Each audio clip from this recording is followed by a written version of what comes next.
welcome back to another episode of Filthy Hope. If it's your first time here for whatever reason, welcome. We're so glad you could join us. On this show, we spend time in the grey spaces where Jesus, life, and culture intersect. I'm your host, Jonty. Rev Ness is not with us this week, but I'm joined by a very special guest, Mikali Anagnostis, which we'll get into in just a sec. That will be the bulk of this week's episode. Just a couple of things up the top before we jump over to that interview. We as people that have listened to our 150th episode, where we did an audience Q&A, as people that have heard that already will know, we are continuing to expand our list of projects that we're doing here at Uniting Heart and Soul and through Filthy Hope Studios. So obviously the main show here on Filthy Hope, the one you're listening to now, continues as ever with no signs of slowing down. We are continuing to endeavour to do an episode every week at full length as normal. That will continue. Into the Word, as you probably, if you're a listener of that show, will have noticed, we've not had heaps of episodes of that show come out just yet this year, largely to do with the fact that, I got married, and so a lot of time got taken up for me in planning that and organising that, and so that in conjunction with us having to fit in our recording schedule around Rev Ness's uni dates, which clashed with our recording days for a little bit there. That show did fall away to the wayside a little bit. The good news is that we have gotten back to recording a stack of those. So very shortly, in fact, by the time this episode comes out, it will have already started. We are diving into a series looking at the Book of Acts. So some really cool stories that take place after the resurrection of Jesus, so while Jesus is still on earth before he ascends. So there's going to be 5 or 6 episodes in that little series, and then we're going to continue on with some more series throughout the rest of the year as we get back into the swing of releasing episodes of Into the Word. We appreciate you for being patient. It was just one of those things that, that the stars weren't aligning, and we were struggling to keep our regular output going on with that show without missing weeks of the main show here on Filthy Hope. So they will be back and will actually already have started to release again by the time this episode is in your feed. That they will, as always, be in the same feed that you're listening to this show on, and also if you're watching here on YouTube, right here on the YouTube channel, those episodes will be coming out on Wednesdays. We've also launched our third show in recent weeks, Through a Screen Darkly, which is hosted by myself, which is a new podcast all about cinema and films. So if you're interested in hearing me talk to some interesting guests and also with some more scripted journalism style stuff, jump over there. That's on its own feed. The podcast is called Through a Screen Darkly. Come over and say hi on that show. It's a lot of fun. It's probably not going to be every week. It might, as we're getting used to the rhythm of producing and uploading those, it's probably more likely to be a fortnightly upload, and it's not nearly as long as the main show here in Filthy Hope. But if you're interested, and if you want to be a guest, if you've got a movie that you'd love to talk to me about, just shoot us a message, and we'd love to make that happen. And thanks for the support so far. As that show has launched and been more of a success than I thought it was going to be. It's wonderful to hear people, getting into the new podcast, and I love being able to facilitate good conversation about movies. It's something that really I get a lot out of, and just carrying on film culture is really important to me, and I've just had a blast making that show, and it will continue as long as there's interest in it. The other thing that people may be aware of, if you were listening to our 150th episode, is we mentioned some other projects that are in the works. The great news is that one of those has started production. If you are in kids ministry, or you know someone that is in kids ministry, we would love to hear from you. And get your thoughts and your support on this new project that we are working on that is focusing in on kids ministry. I won't say any more than that, But if that is you or that is someone that you know, we would love for you to get in touch and just be a part of even just casting your eyeballs over it and giving us some thoughts. But yeah, so get in touch. Our email address, as always, is filthyhopepod@gmail.com, or if you're connected with myself or Revness on socials, or you've got our email addresses, which I think are all up on the church website anyway, we would love to hear from you and collaborate in whatever way you feel like you want to contribute to that, which is really exciting. Like I say, we've begun some pre-production and shot some stuff already for that, which is super exciting. That's about it. I just wanted to jump in and update you all on those things up top, because I have been getting some questions about them, so I thought I'd just address it on the main show. So if you have any more questions about any of those things, like I said, do get in touch, filthyhopepod@gmail.com, or jump in the Facebook community group, which is linked down below as well. We'd love to chat to you about any of those things.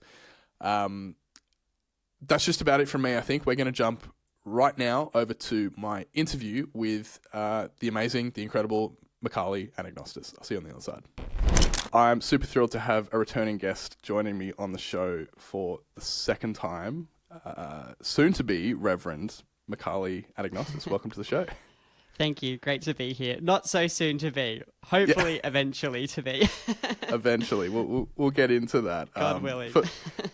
For people that are meeting you for the first time, introduce yourself. We'd love to know a little bit about you and what you do.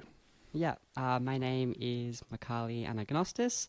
I live on beautiful Darug and Gondungurra country. I love gardening. I love making music. What I do with most of my time, or with a lot of my time, is I'm a candidate for ministry in the Uniting Church. I'm in formation for ordained ministry, is what I was going to say. I'm in my first year of that. That involves a bit of study. It involves a placement. And I also do a bit of work outside of that in community development and horticulture. Oh, cool. If we have time, we might get into that as well, because that sounds super interesting. For listeners and like Uniting Church listeners may not even know exactly what ordination is. Well, first, I guess, tell us a little bit about what that process has looked like for you in what formation is, and maybe as well what your understanding of ordination is once you go through that process, where that leaves you. Yeah, I guess in a way it's a long story, and my understanding of what ordination is, I guess, evolved as I explored my sense of call, and if it was a call to ordination. I guess I felt quite a strong sense of being pulled towards vocational ministry in some form for quite a while, pretty much since I started uni. And Uniting Church listeners may know or may not know, in the Uniting Church we have a process called a period of discernment, where you get given a mentor and are allowed to allocate some time, usually a year, but it can be longer, to explore what God is inviting you into, calling you into with your life. I had this really strong sense of call to vocational ministry in some form, and so did that year to explore what that might be. And I was 19 at the time, so at that time I think I had a bit of a sense of call to wait, and so I came back to it 5 years later. We'll jump ahead because that we won't get lost in those weeds. I think at the end of those 5 years, that was when I was really trying to figure out, is it lay ministry or ordained ministry? If it is ordained ministry, which kind? Because we have two kinds in the Uniting Church. And I guess the main difference that emerged for me at that time in terms of the functional difference is that if you are a lay person in ministry, like a pastor, then you will, as you are, I believe, Jonty. Yeah. Then that's a specific calling to ministry in the location that you're in. If you are an ordained minister, you are sort of called out of your specific location, and you take on a different relationship to the church. They say that you're ordained for ministry into the whole church, so not even just your local context, but the church universal.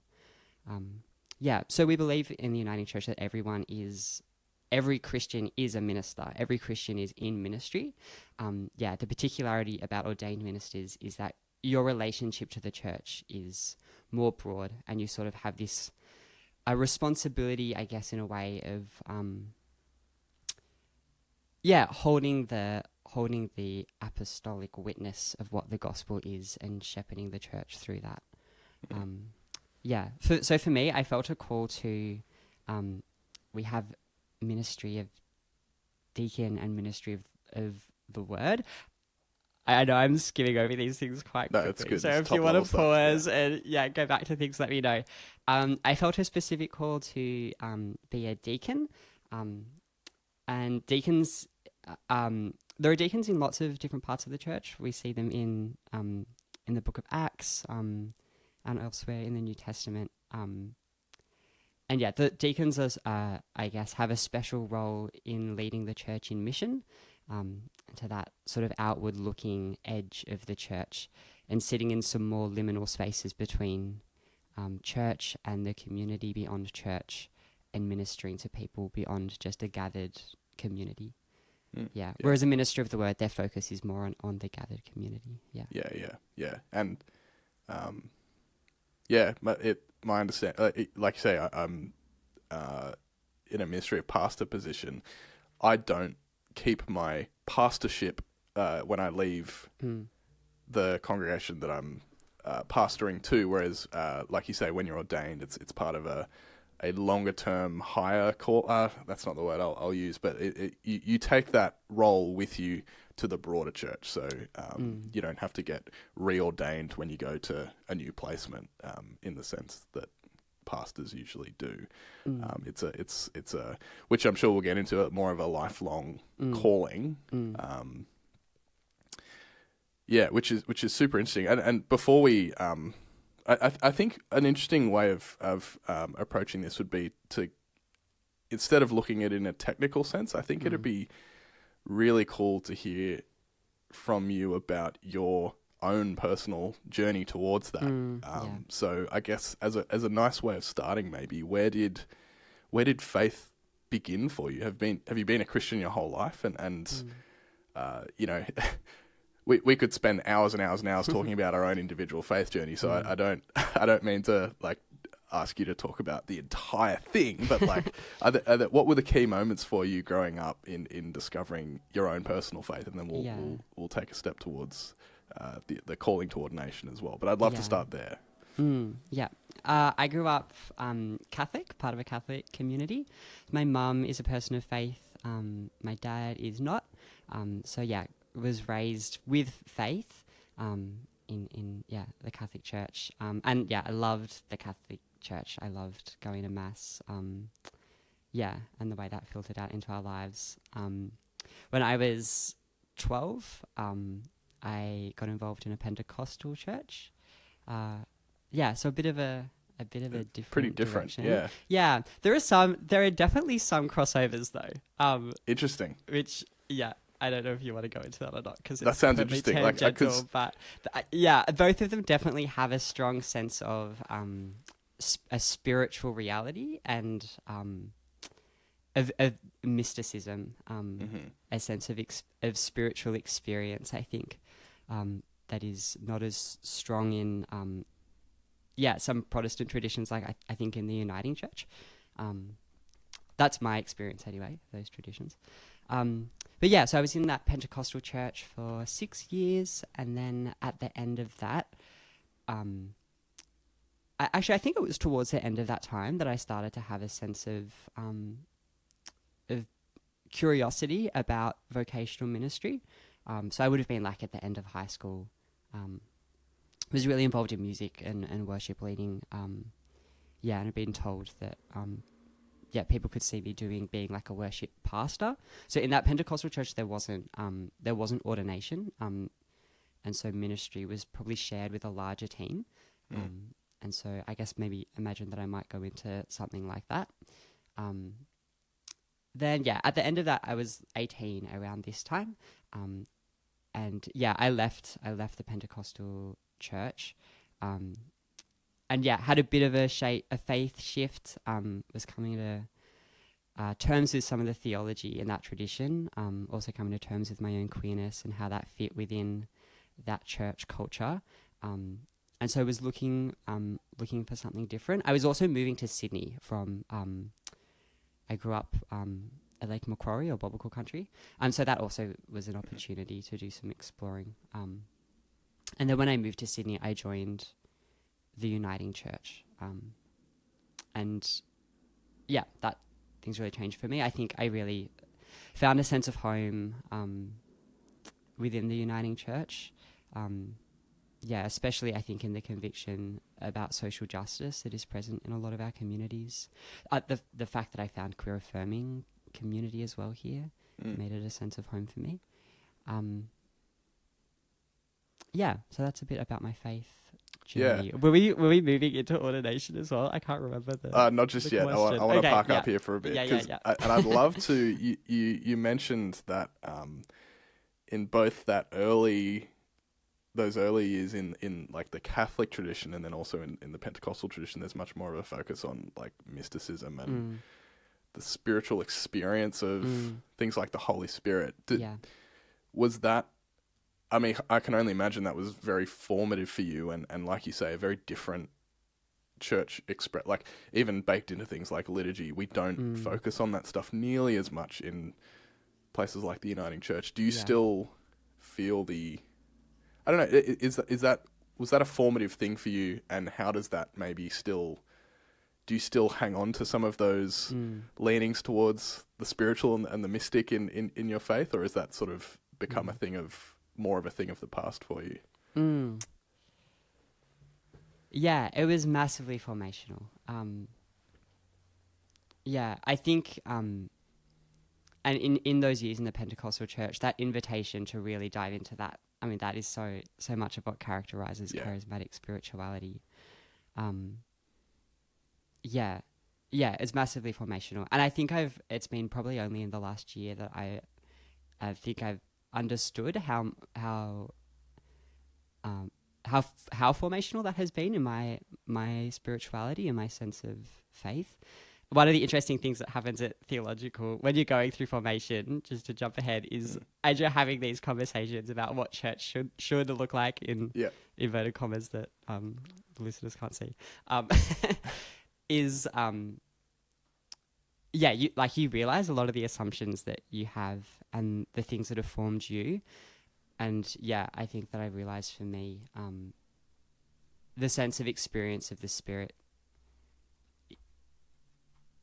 It's I'm even struggling to put words around it. It's a huge part of my spirituality. In terms of like what that means, I think did a lot of soul searching after leaving Pentecostal church about how to integrate that. It's funny when you have a tradition and a way of embodying your faith and you're not in a community who does that. I'm sure a lot of people might relate to that. It's hard to figure out how you keep that integrated into your faith.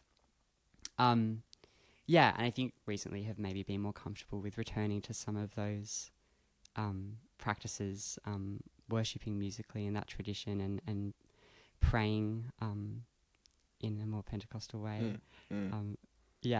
It's so funny how almost culture dictates a lot of that stuff as much as theology and liturgy, because it doesn't matter how comfortable you might be as an individual doing any number of different spiritual practices. You find yourself in a church building full of who knows how many other people doing the complete opposite.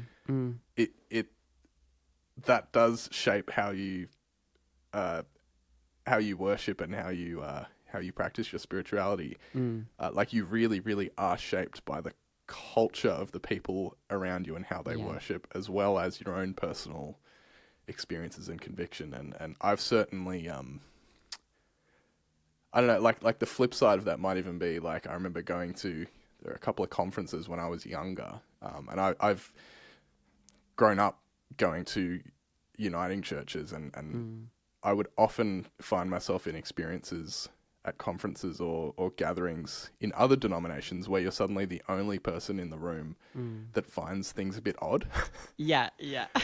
And it's like, oh, none of these people think this is weird. And that's awesome. But like, how do you then enter into that space in a way that's authentic when it's a bit foreign to you? Not in any, sometimes in a theological sense, but often just more in a cultural sense. Like, this is normal and this is how people worship. So how do I try and enter into that? It's totally. a tricky thing to wrestle with, isn't it? Yeah, absolutely. We're so used to worshipping in our tradition that sometimes it doesn't.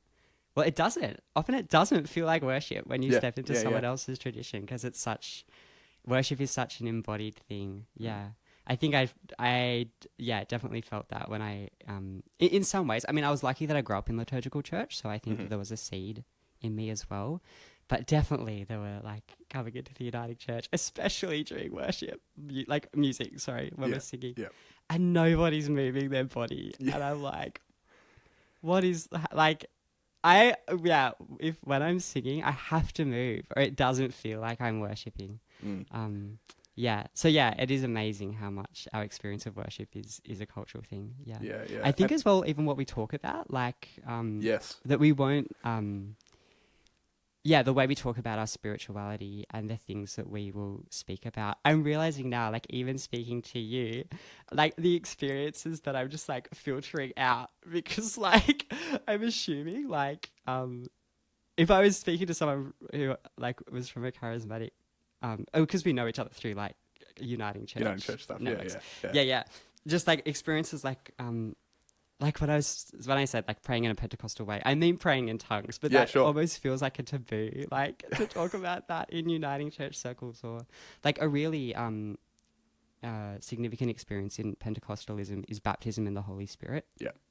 And that for me was like incredibly formational, and I think still now that experience feels like it's formed my faith and the way that I feel a sense of the Holy Spirit, God's presence with me, as like almost a tangible presence.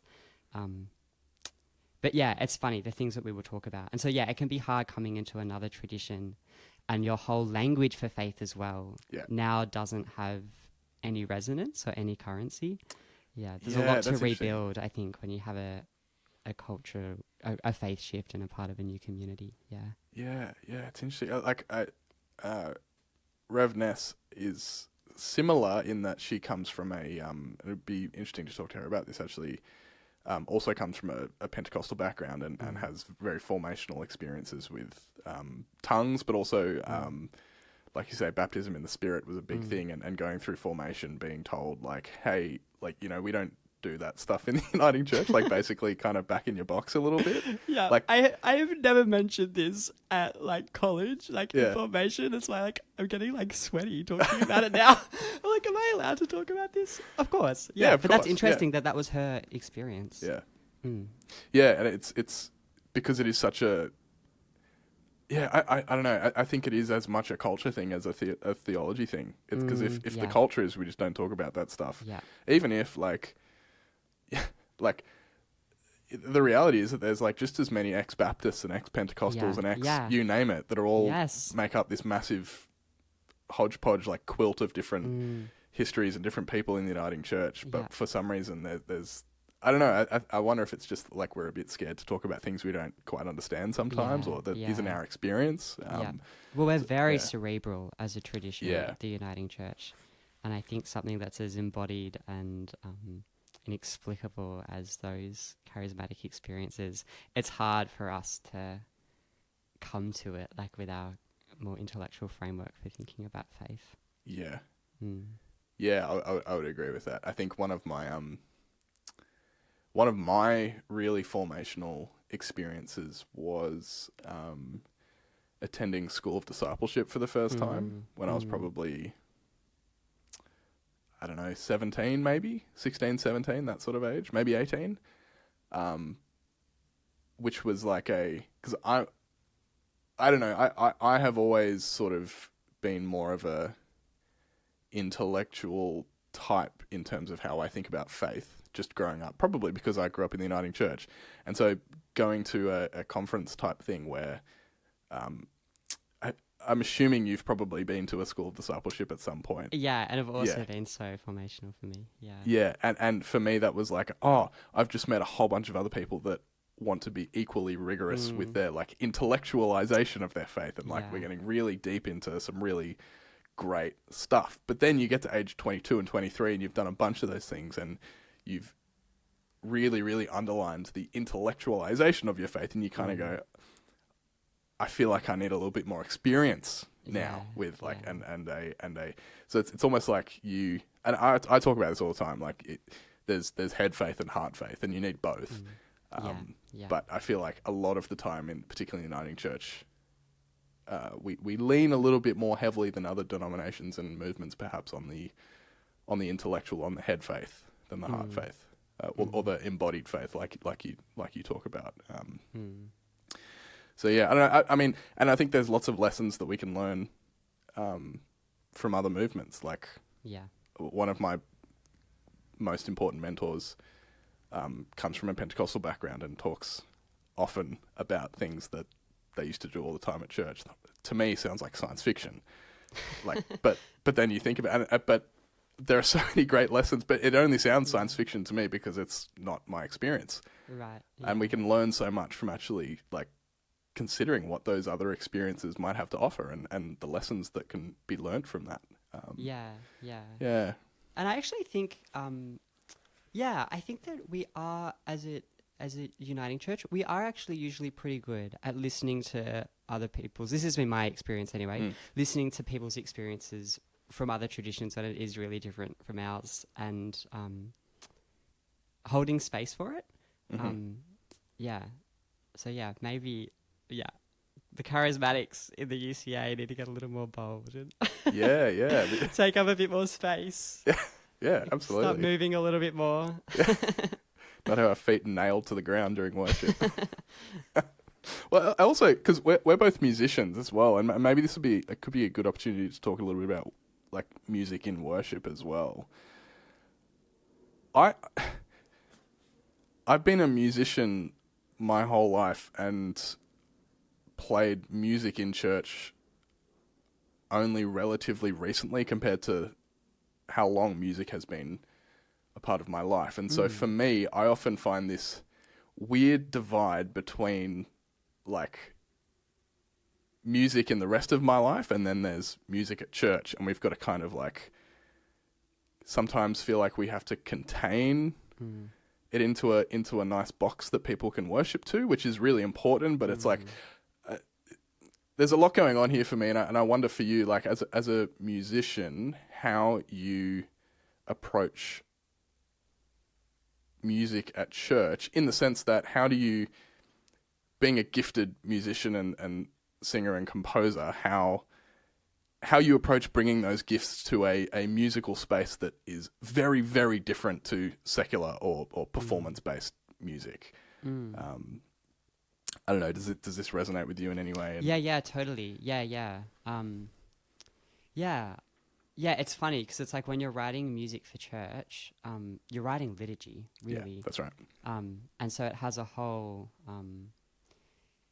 there are a whole lot of constraints that come with, like, just because it has to be participatory. Yeah. I think there are a few forms of art that are as participatory as liturgy. And that's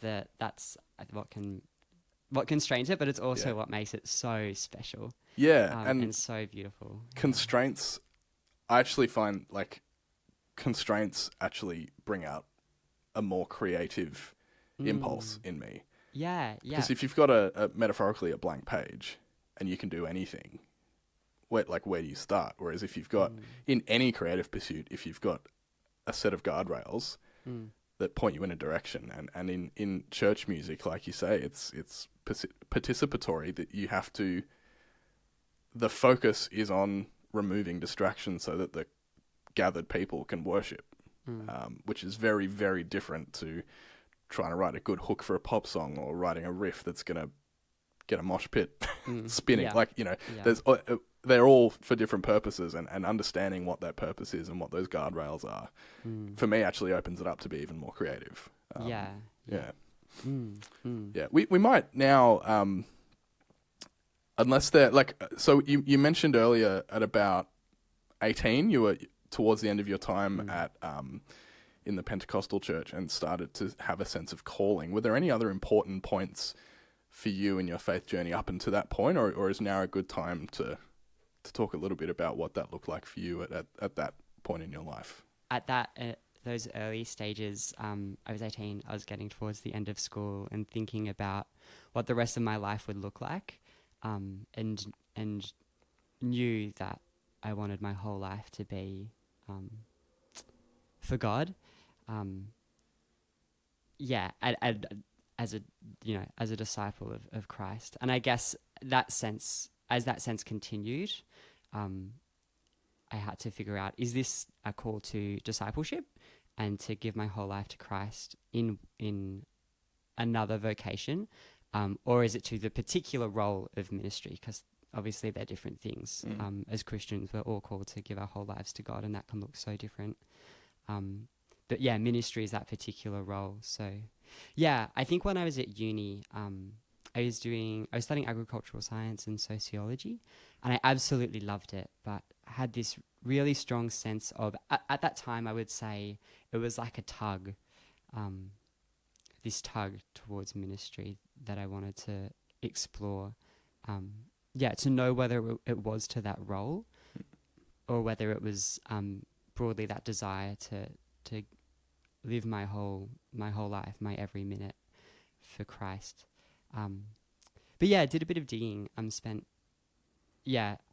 actually 5 years in the end thinking about that call and what it was. I mean, I've only started using the word call for that more recently because it feels like a big thing to say. Yeah. I'm having a sense of call, like that God is calling me. Like, it feels like a big thing to name. I think I've started to use that language. Once after doing a bit more discernment with other people, bringing other people into that journey, which I'll get to. But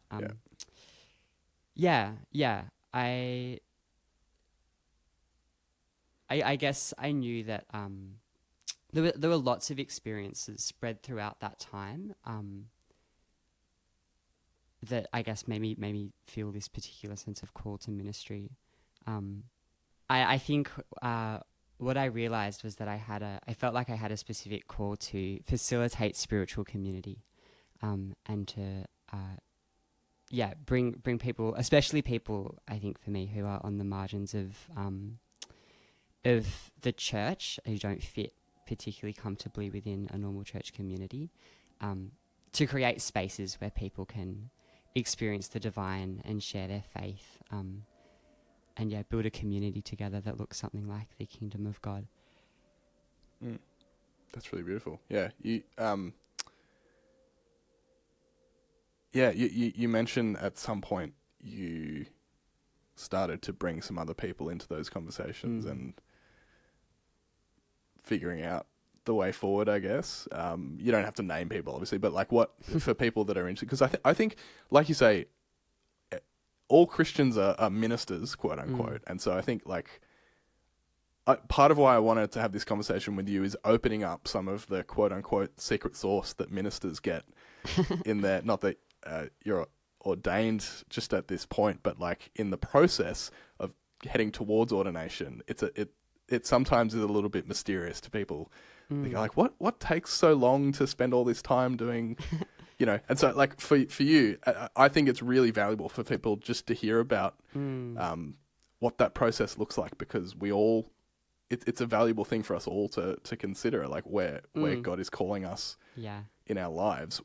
When you started to maybe start to think about this a little bit more seriously and started to talk to people about that, was it, I imagine, because for me, whenever I have a big idea about something to do with my career or my life or my personal life or whatever, it becomes a little bit more real as soon as you start to talk to other people about it, right? What was that experience like for you? And yeah, I'm just super curious about that.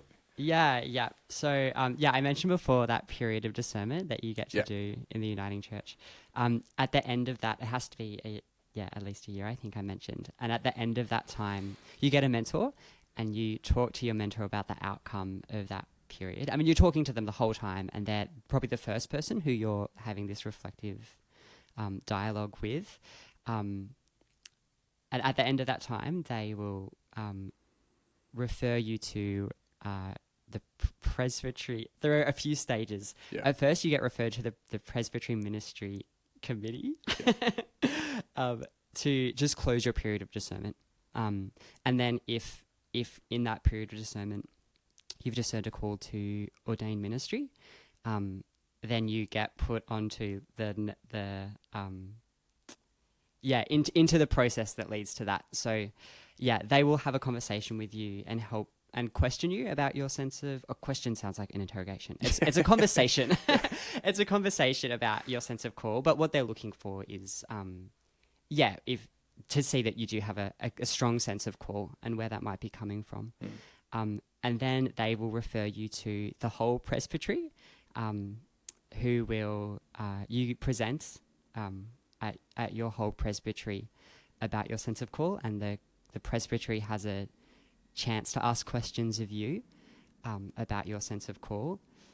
And then if the presbytery affirms that they hear a sense of call in you too, then you go to what is called Synod Selection Panel, which happens once a year, and they bring together people from around the state, and you spend a whole day with them. It's a group of you, and you spend a whole day meeting with them in small groups, talking about your sense of call. And then they will meet and decide if they have heard a sense of call from you. So the first one that I missed is that you have to meet with your church council as well. Okay. So you sort of meet with these different councils of the church, and together you're discerning. You're bringing your private discernment to them, and they're listening and helping you interrogate it. They're not interrogating you, but they're helping you pull it apart and explore. That's a better word. Helping you explore that. And I guess through that process, that the broader church gets to discern with you. They really come around you, and in my experience, are really encouraging.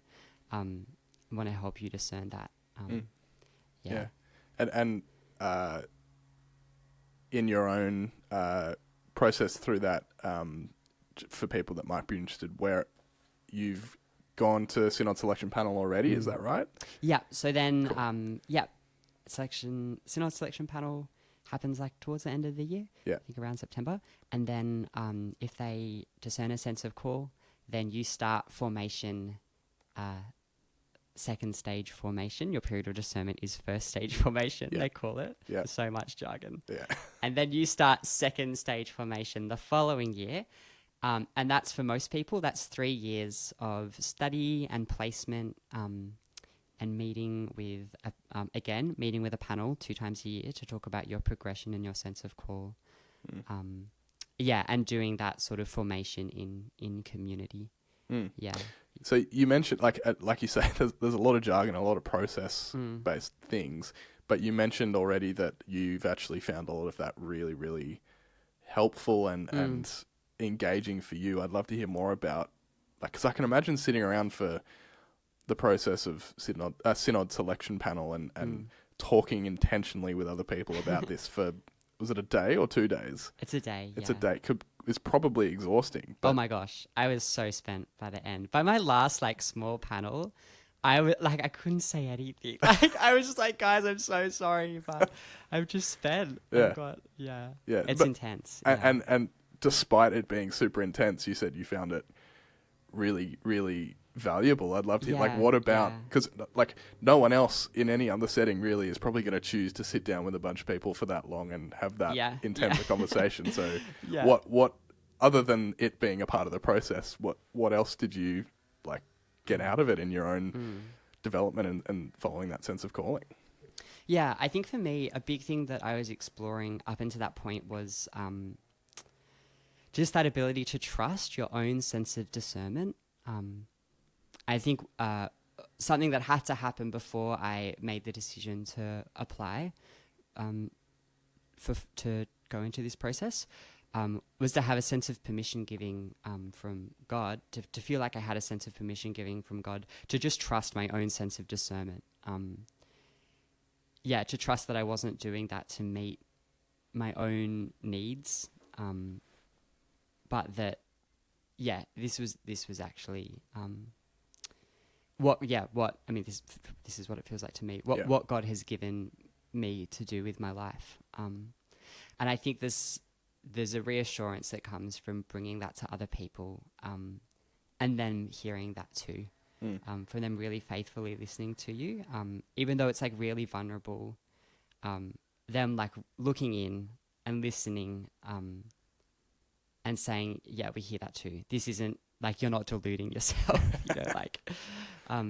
this is real. And I think you need that as well, because it's like, it's a massive decision, and it's kind of a crazy, bizarre thing to do.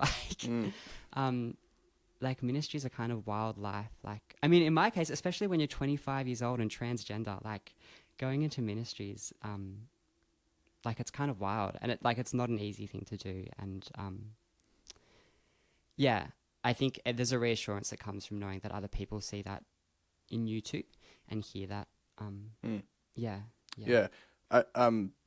As much as you're obviously comfortable sharing about this, but has that part of your identity played a big role in that discernment process? It seems, just from my own perspective, unfair that someone's identity would play more or less of a role in that sense of calling, but I'm sure peripherally, at least, that it has in some ways, because for a lot of people that is an important thing. As much as you're comfortable sharing, how has your identity affected that sense of calling and that decision of like, do I give my life to this calling? Because like you say, it's already a kind of crazy thing to do. I really want to honour Reverend Josephine Inkpin, who is the first transgender minister in Australia, and recently retired from ministry. But I think her being a forerunner in that way really, I think, has been massively had a massive impact on my life, because it's meant that I can see that this is something that's possible. And within our particular denomination as well, that this is something that's possible. I'm so lucky. I don't know how it would have been different if Joe hadn't been in ministry in the Uniting Church at this time. And at that time. I was really lucky that going through the process, I really felt like it didn't affect how people saw me. People were really, I think saw me as, another person, and that wasn't a barrier. And in terms of internally, I actually definitely think it has been connected to my sense of call, because, gender, that journey is also a process of discernment. And I think I learned something about discernment itself through knowing what it's like to have a deep sense of something being true, and that sense not going away as much as you want to ignore it. Something in the core of your being telling you something has to be this way, and then to finally listen to that voice, sit with that voice for longer, and affirm, this isn't going away. Like, I really feel I have to follow this thing. So I think I learned something about discernment through that. That's fascinating. I hadn't even considered the connection between those two discernment processes. Wow, that's given me a lot to think about. So thank you. What a blessing. Mm. I mean, you mentioned that like that process. My head's spinning a little bit. That's giving me so much to think about. That process of discerning in your gender identity. What lessons from that process have you taken in terms of your Mm. period of discerning Mm. going into ordained ministry? That's probably a really difficult question to answer. No, So don't no, feel like I think learning to, I think time, Mhm. being able to sit with something for a long time, to not rush into something, Yeah. and to listen to your body and listen to how something settles. I think when I decided to go, to apply for ministry, I was traveling and like had some space and had quite a profound spiritual experience, I guess, of that sort of permission giving that I was talking about before. I was staying in a monastery in France and was not planning to apply to go into ministry. I had some other plans for the next few years of my life, but had this sort of experience of that ruptured those plans, and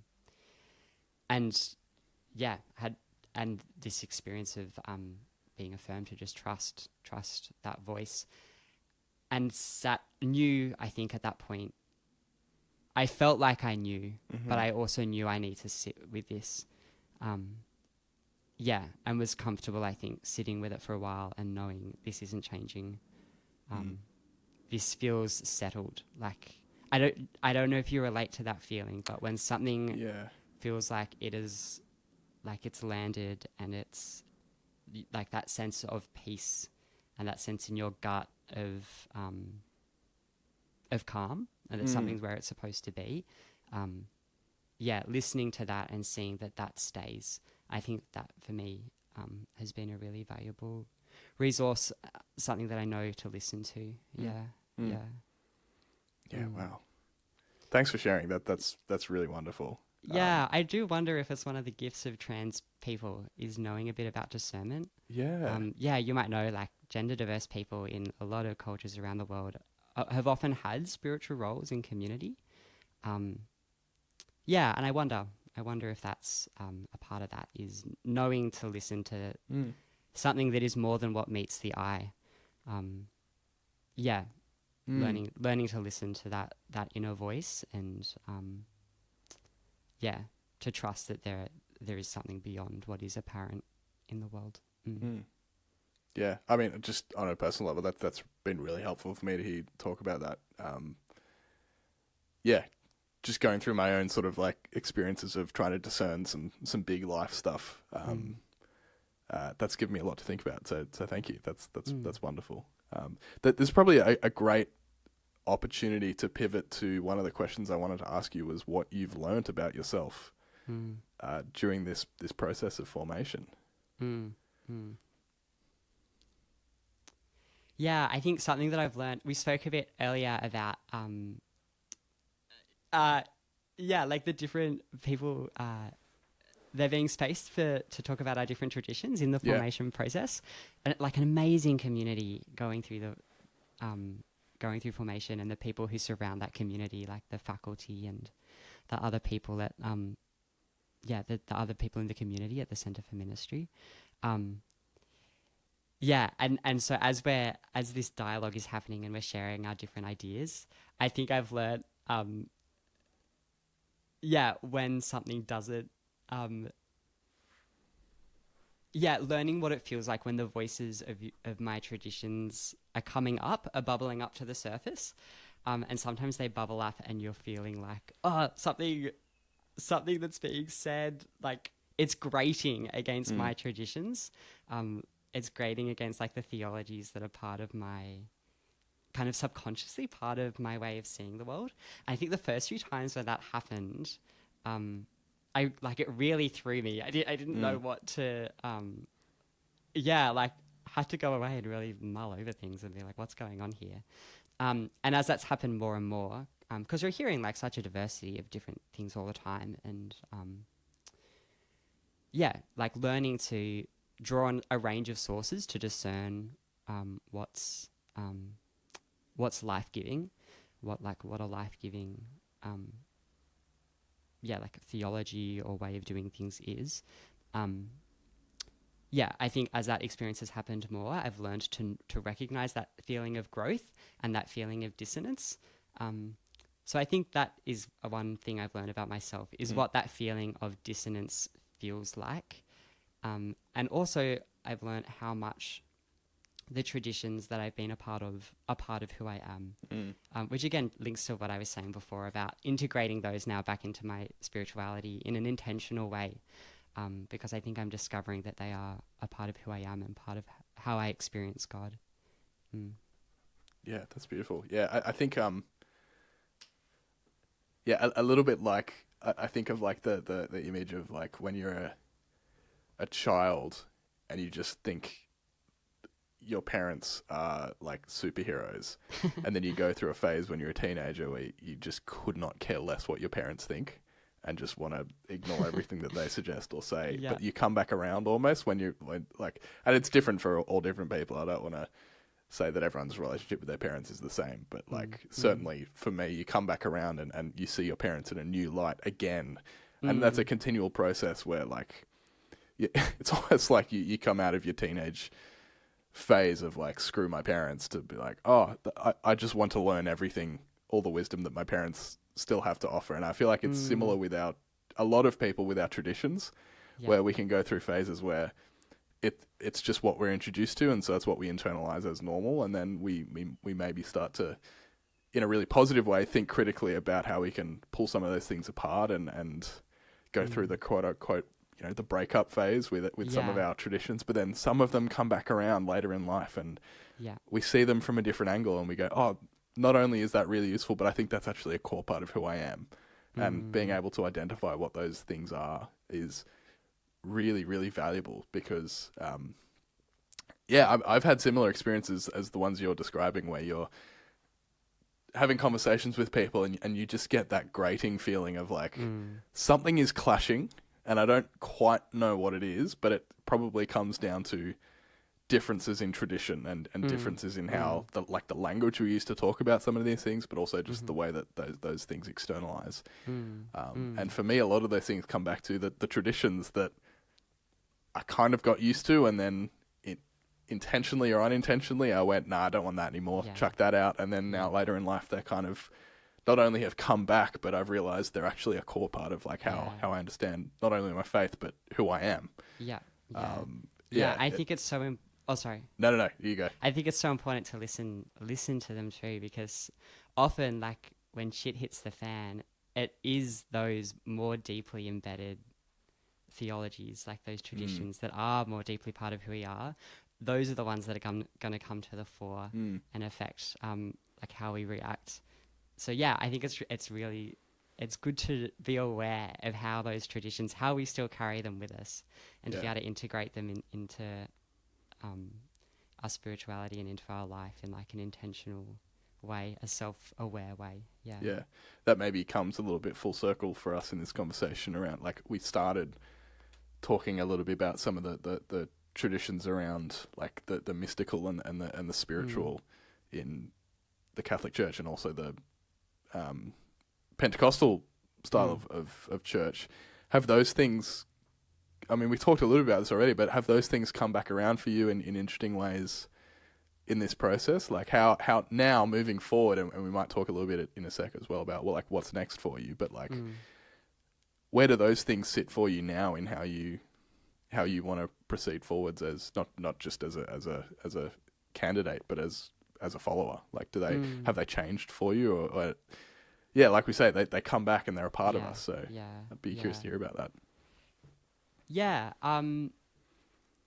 I think that contemplative prayer especially, I think, is a really important part of my spirituality at the moment, and has been for the last few years. And I think it's something that I want to figure out how to integrate more into ministry. I've had some lovely opportunities in the placement to start explore start exploring ways of integrating contemplative practices into how to offer those into a faith community. In terms of practices, contemplative prayer is a really big part of my life, an important part of my spirituality. Centering prayer, for those who know what that is. But yeah, prayer that doesn't have words, that centers on, or has like the repetition of a few words. That's a really big part of my life. I'm trying to make, worship music more a part of my life at home, because I think a lot of people who have left a Pentecostal church might find this, but it can be hard, like, to find music that, that is part of that spirituality, the theology you can get on board with, and also doesn't, if you've had a bad experience in those spaces, doesn't, I don't know, doesn't have bad connotations. So for a long time, didn't play a lot of that kind of music at home. It didn't like worship with it a lot at home. Trying to reintegrate that. And I think I have found myself inviting the Spirit into my life and into my prayers more. Trying to being aware of like how I speak to all the persons of the Trinity, and especially trying to invite the Spirit in my prayer life and in my I've been reflecting a lot recently on how I approach prayer, and I think something that I just had this image of like I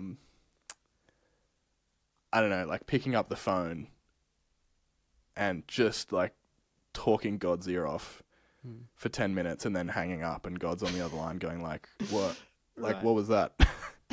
And just kind of leaning into, like you mentioned, like less words. And for me, prayer has become largely a listening exercise more and more. Which again has been something that I've had to learn a little bit of coming out of a more intellectual tradition. We love a written prayer, and we love a group prayer that's written out, and for me, that's been a journey of discovering a way, like different ways of prayer that are a little bit more open to the Spirit moving, a little bit more open to actually maybe receiving something. Because I just found that image so funny of just like, I mean, we can chat again later, dude, if you want, but like, he's just sitting on the end of the phone, just like, oh, cool, yeah. Talk to you later, I guess. Like, yeah. I know, it's so funny, isn't it, how we do that? Yeah, I find silence is such a gift, and our tradition has that's always been such an important tradition in the Christian faith, is honoring silence, and in this moment, this our culture, with Gen Zs, millennials, we're so bad, especially Gen Zs. I'll speak as a Gen Z. We're so bad with silence. I think it's actually, a really fundamentally important part of a spirituality, a dialogue with God. Yeah. I've been thinking a lot about this and thinking about whether it's something that I want to write about, is how not just prayer, but spirituality in general is something that is so at odds with like the pace of culture and communication. Everything's getting faster and more fragmented, and particularly as young people, as millennials, Gen Z, and younger, that isn't changing. It's just speeding up.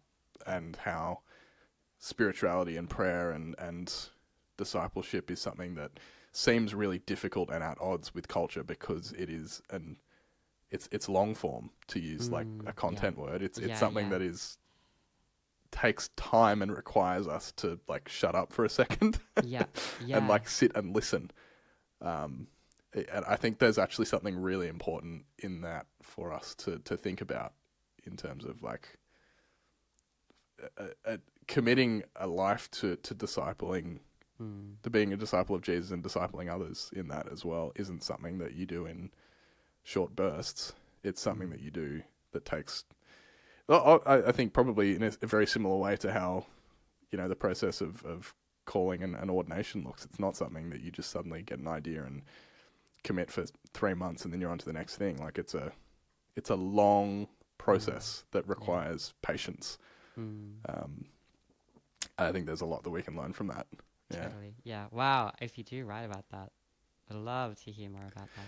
Yeah. Well, it's tricky. I'm working on another writing project that's just seems to take more and more years off the end of my life. I'll get it finished one day, but yeah, I'm a chronic, like, I just always like I chronically will just start a new project without finishing the one that I was doing already. So I'm trying to be more disciplined with those things these days and get some things finished. Well, I mean, the last question that I had here that I'd love to ask you is similarly to we were talking about what you've learned about yourself, is like, have there been any, I mean, I ask as if there may not be anything. I'm sure that you could talk about a whole litany of different things, but like, what have you learned about who God is in this process? And we also talk about this as if it's a process that's about to will come to an end at some point. It's not. But what have you learned about God so far in this process that will continue? Yeah, I think that I've discovered, this is not necessarily learning about God, I guess, in a way, but I've discovered some language for God that I think I've found so life-giving. I think the Christian tradition has some incredible, I think I've fallen in, this is not about God, but I've really fallen in love with the Christian tradition, I think, in a new way. I think a part of that has been really, this is the link. A part of that has been like rediscovering the language of the Trinity, what a radical and fundamental claim that is about God, that we have a God who is completely communal, completely relational, self-giving love, and that what it means to be a creature, a fully creature, to be fully human, is to replicate that. I know that's a very specific answer, but it's something that just in this, at the moment, I'm thinking about a lot. So something that I guess I've learned about God in a very cerebral way, but it's a way that has helped me relate to God, is thinking about God in that relational, communal way of God as a non-hierarchical community of love. I think that is such a gift of the Christian tradition.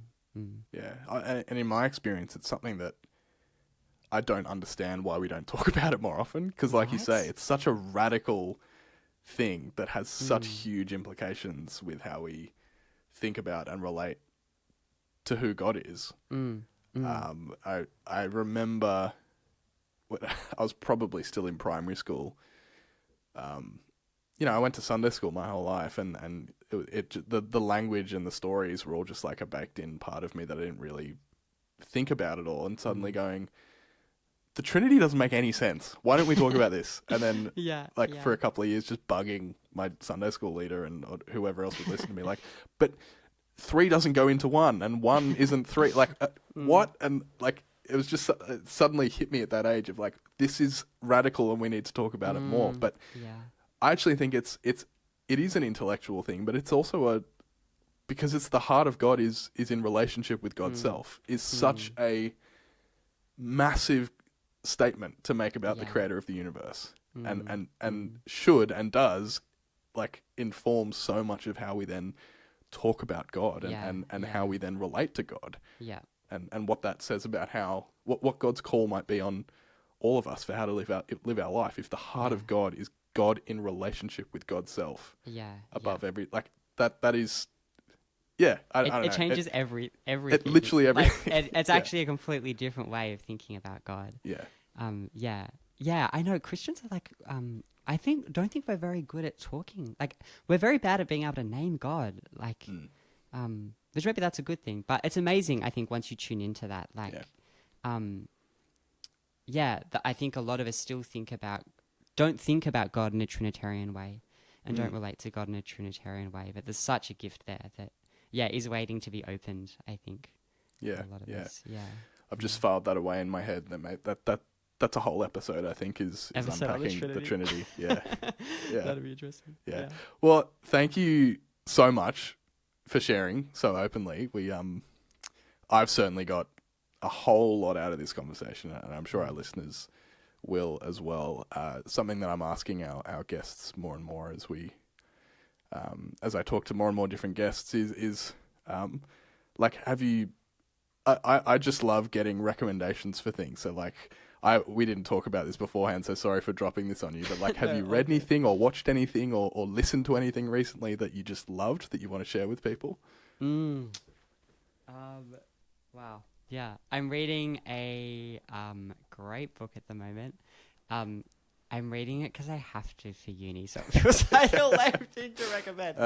But I'm reading Adwana Theology by Gary Deverell. Would really highly recommend. It's Reconciliation Week as they're recording this, so also like a timely recommendation. It's like a really beautiful like easy entry into some of his thinking about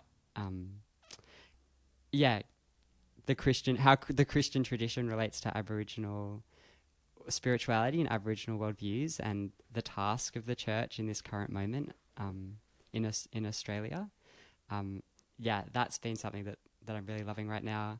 Another thing that I'm loving right now, which doesn't really count as a recommendation because everyone knows about it, but my partner and I have been watching The Vicar of Dimbley. Oh, cool. And oh my gosh, it's so funny. Definitely has aged in some ways. Okay, But that one is worth going back into the archives to get out. Very funny. Yeah, that's one that my parents definitely.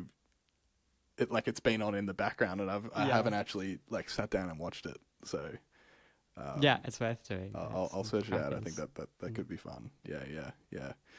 And if people want to continue any of this conversation, is there anywhere online that people can reach you, or are you one of the smart people with your socials on lockdown these days? I'm not super active on socials. Probably the best place is to follow some of the music stuff we put out. That's the only main stuff that we do that I put out, which is can be found at Marion Street Music on Instagram and Facebook. Oh yeah, Marion Street Music, maybe just Marion Street, but I'll put a link to find it. Yeah, cool. There'll be a link to it. Is there anything? I mean, that was the bulk of our conversation last time you're on, and we had Gabby as well. If people want to hear more about the Marion Street project, but is there anything happening in the world of Marion Street coming up that we should know about? The most recent stuff. This is something that I've been part of is the new Synod album that Uniting Creative is doing, which brings together creatives from around the state. And that comes out really soon. I think stuff has already started dropping and is going to keep on dropping from July through to November. And I think that you're going to be chatting more about that later. So the plan is that I need to talk a little bit more to Tash about, but there's certainly an idea to do some long form conversation with each of the creatives that have been involved in that. Okay. But yeah, I'll dangle that carrot in front of people because I'm really excited to I mean, even like selfishly, I'm excited to talk about the song that myself and James Watson worked on. I'm really keen to I'm keen to talk to James about that song again, because I don't know where your song that you're involved in, where that started, but for us, the song that we've contributed, we wrote 18 months ago. And so I'm really excited to sort of revisit. Yeah. For about a year, I've been approaching that song at a purely technical and production level. Yeah. To really like get back to and revisit the lyrics and where that song came from for us, and then to do that with all the creatives that have contributed to the record, because I think the record in full will come out in July. I think I'll make sure that I've got that correct and put it in the show notes. But yeah, then there's also going to be an album release event show in November, I think. Is roughly planned for. But I won't say anything with confidence until Tash and Uniting Creative publish concrete dates for those things, but as soon as they do get released, I'll be putting links in the show notes and everything. But yeah, I actually haven't even had I've intentionally not been listening in on the other creatives' input into the project because I want to hear it fresh as a whole project. So Cool. I'm super excited to hear not just the song that you're a part of, but a whole bunch of them that I haven't heard any of yet. It's gonna be exciting. Yeah, such a great collaborative project. I'm really so stoked to have been part of that. So we might talk again soon in relation to that. Fingers crossed. Cool. That's again that's nothing more than a carrot dangling at the moment. I need to have another conversation with Tash to make that happen. But listeners, if that's something that you'd be excited to hear, whether or not it's part of Filthy Hope, whether it's just a you and me or a Uniting Creative project, let us know, because if there's more interest, then that means we'll definitely do it. So thanks for being here, Mikali. Yeah, thank you. I've really enjoyed this. Thanks so much for this conversation. Oh, we've loved having you. And thanks as always to our listeners. We'll see you guys next time. Well, once again, huge thanks to Mikali for being so generous with their time and speaking with me. If you have anything that you want to continue to talk about, whether with myself or with Mikali, like I have said before, and I'll say every episode, jump in on our Facebook community group. That is the best place to interact with us directly. Or you can send us an email at filthyhopepod@gmail.com. If you have any questions specific for Mikali, send them through there, and we'll I'm sure we'll do another episode with Mikali in the future, and I'll make sure that those questions find their way through to Mikali at some point in the future, and we'll continue the conversation. As always, if you want to support what we do here at Filthy Hope, your prayers are much appreciated. Your prayerful support is the beating heart of what we do here at Uniting Heart and Soul and at Filthy Hope. So much appreciated, and we love hearing from you in that way. Obviously, if you want to come see a live show or pick up a piece of merch, we've still got our first run of T-shirts and caps are available either at live shows or on our web store. The links for all of that are down below. Our next, by the time this comes out, that's a good question. I think our next live show is just about to happen on June the 22nd at Turramurra Uniting Church. With guest speaker will be with us. Actually, I'll keep that a secret because that may not have been announced just yet, but we will have a guest. RSVP for that is, as always, in the same place on the church website. Link for that down below. We would love to see you at a live show to come and hang out and chat to myself and Rev Ness. And once again, thank you to the folks over at Turramurra Uniting Church for hosting us. We will be obviously filming and recording that as well. So if you can't make it on the day, content from that will be making its way onto the YouTube channel and onto the podcast feed, as well as on our social media feeds as well. There will probably also be a live stream access. Link for that all in the same place as well if you want to tune in live. Just a little peek into what that show is going to be like as well. We're going to be, if you're at our recent show with Dr. Ali Robinson at Borkham Hills, St. Matt's Uniting Church, we're using a program called Slido where you can give us your questions real time, either anonymously or with your name attached to them, which is a really fun way of interacting with our audience and letting our audience contribute to the conversation. So we'll be definitely utilizing that again as well at this next live show to hear from you as much as from myself, Rev Ness, and our special guest speaker. So we'd love to see you there. June 22nd. After that, we'll have Pastor Taylor Forward will be our guest in August. We're still finalising the exact details of that. Details, once they're finalised, the first people to know will be our Facebook community group peeps. So if you want to be the first to know where and when that is with Taylor Forward, who, if you want to know a little bit about Taylor, just search up Small Town Drifter on YouTube. The details for that will be in our Facebook community group first before they go public. So join us there. And then we are doing at least one more live show, definitely one in October as well. And then depending how we go, depending what the end of the year looks like, we might sneak in another one towards the end of the year as well. Obviously, another way to support us is by leaving a review, whether it's on Spotify or Apple Podcasts.